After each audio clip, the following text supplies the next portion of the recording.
Oh, Betty, nearly 40 years after the last episode aired on television, Some Mothers Do Have 'Em is returning as a stage production. The famous British comedy is being revived with performances at Hull's new theatre all this week.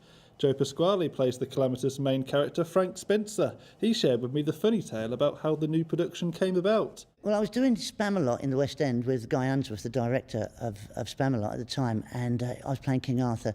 And it was a really hot day. It was in the summer. It was at the end of July, beginning of August time. And I had this fan in the dressing room. It just wasn't working. I rewired the whole thing. He was sitting there. I plugged it in. The whole thing just blew up. And a little light bulb came on in his head. He went, "You're like a real Frank Spencer." And as he said it, he went, "That's the next show."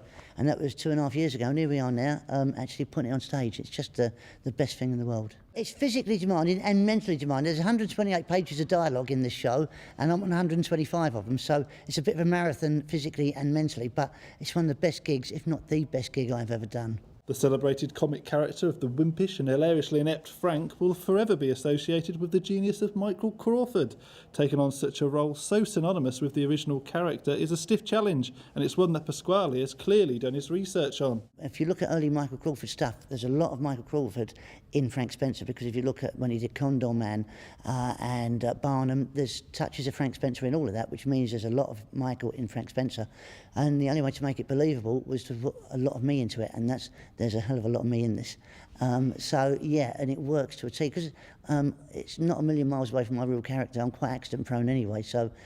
And the set is an amazing piece of work as well. You don't see it from out front, you just go, it looks like a normal house, but it's not. There's a bloke, it's like a swan. There's a bloke backstage running about like a swan's legs, trying to make it all work. And if you come and see the show, you'll understand exactly what I mean. Other favourite characters returning include Frank's long-suffering wife Betty and her disapproving mother Beryl.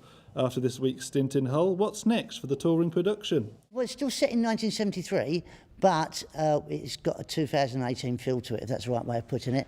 And I don't do a bad impression of Michael Crawford in it. I just do it as my version. It's Frank 2018, so it's quite mad. It's huge boots to fill, but we've been filling them for 4 months, if I say so myself. The audience have really taken to it. It's been so successful. We're putting another tour on in 2020 and hopefully going to Australia with it next year. So it's really taken off now, and people love it. There's so many bad things going on in the world. To come out and have 2 hours of big laughs, people to forget their problems for 2 hours, it's a privilege. Some Mothers Do Have 'Em will be running at the Hull New Theatre every night until Saturday the 30th of June. Jack Muscat, Estuary News.